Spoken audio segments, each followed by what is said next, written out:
Ms. Waters for 5 minutes. Thank you very much, Mr. Chairman. Secretary BEssent, this is the first time we've met. Is that correct? No, ma'am. We actually met one New Year's Eve in the Bahamas. And I was... He didn't make an impression. Why don't I remember that? Well, you were much better at the electric slide than I was. And I was with the Prime Minister of the Bahamas yesterday, Prime Minister Davis, who sends his regards. Well, were you with my husband when he was the ambassador to the Bahamas appointed by Clinton? So, Well, you're not going to like this. And so this is the first. I didn't remember that, but that's odd because you've been at Treasury, and I've sent you 5 letters to ask about what was going on under your leadership and only received a couple of cursory replies from your staff. Why don't you respond? ma'am? I guess you don't know why you didn't respond. Secretary Beasant, you worked in finance before, right? You will find bipartisan support on this committee for small businesses and the institutions that finance them. I worked with Trump's first Treasury Secretary to pass $12 billion in support for community development, financial institutions, and minority banks and credit unions. So I was surprised when Trump first tried to eliminate the CDFIs, but it caught you by surprise also. You said that the CDFI fund plays an important role in expanding financial access. Unfortunately, you were not very persuasive last week. Trump proposed to basically cut all CDFI funding. Now, let's discuss your job before becoming secretary. Your hedge fund had a secret sauce for how you would make money for investors, a proprietary trading strategy. As CEO, you guarded that strategy. You never allowed unrelated persons to access your firm's computer records, data, personnel files, and algorithms, right? And I'm sure you wouldn't have allowed just anyone unfettered access to copy, change, or to use those records, right? I suspect not. And that makes good sense. What doesn't make good sense is why, as Treasury Secretary and acting CFPB Director, you would allow Doge unfettered access to the government system that handles trillions of dollars in payments to the proprietary business records of entities regulated by the CFPB, or most alarmingly, to the tax records of hundreds of millions of Americans.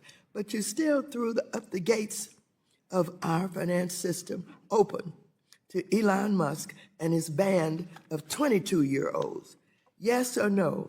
Do you know the level, type, or nature of the clearances and security training required for individuals to access the information held in the computers of Treasury, IRS, or CFPB? Yes, I do, and I think we would have a disagreement over the definition of the word unfettered. Mr. Secretary, did all the individuals working with Doge who were given access to Treasuries and CFPB's computer databases receive all of the required clearances and security training before they were granted access?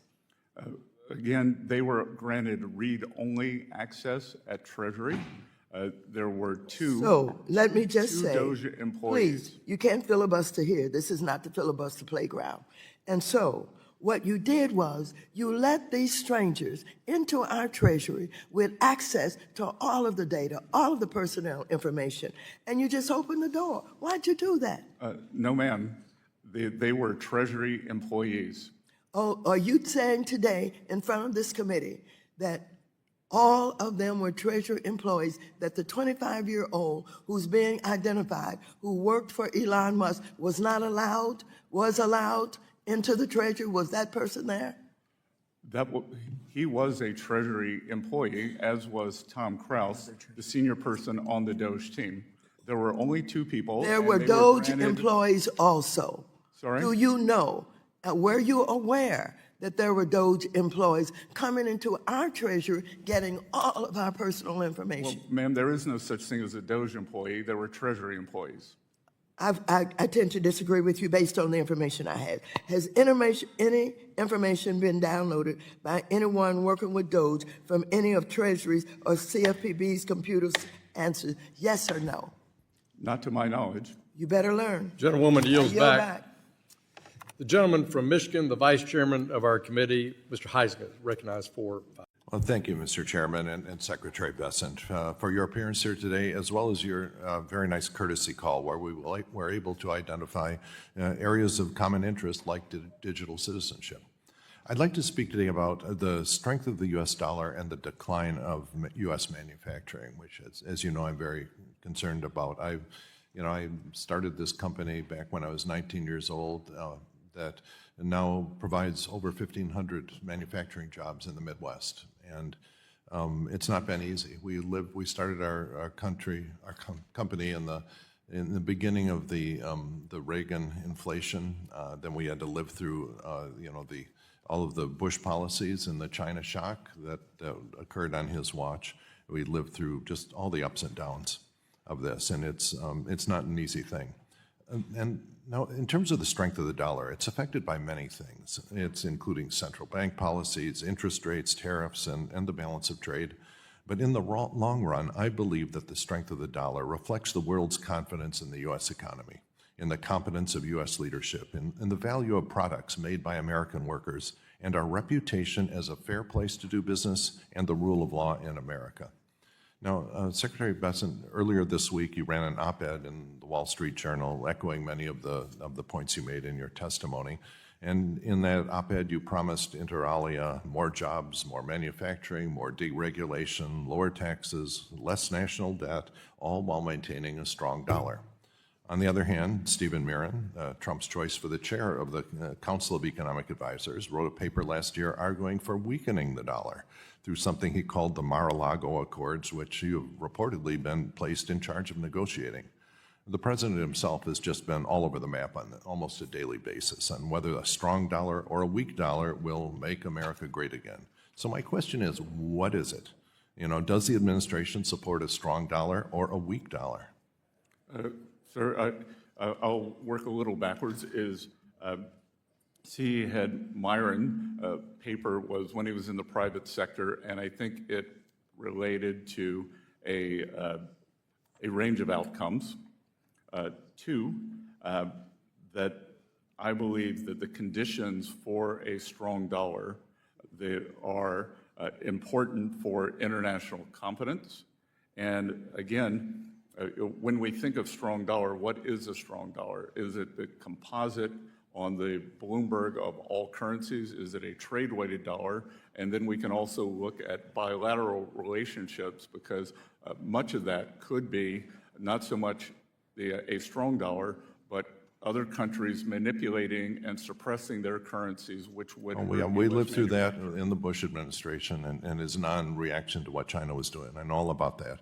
But I think it's interesting to look at the historical record here. And I think, I have behind me, a plot of the strength of the U.S. dollar under recent presidents. And I believe your staff has a copy of a one-page handout that could be given to you if it's easier to read. And what it says is remarkable, that it says that under every president, from every Republican president, Reagan, Bush Jr., Trump 1, or now Trump 2, the dollar has weakened. Under every Democratic president, without exception, Clinton, Obama, Biden, the dollar has gone up significantly. And I don't think that's an accident. I think it's because of all the factors, including predominantly the confidence that the U.S. will maintain a well-regulated and well-governed economy and a fair place to do business. Now, and also on that handout, which I think has that actually been given, do you have the copy of the handout with the graphs on it? It's a double-sided single page. We can get you another copy if you want. It also has, the argument in favor of a weak dollar, it should make manufacturing easier in the United States, make our, that's one of the arguments for it. But if you look at the historical record here, if you just look at, for example, change in manufacturing employment under Democratic and Republican presidents, it's remarkable. For longer than you or I have been alive, Democratic presidents have increased manufacturing employment and Republican presidents have decreased manufacturing employment.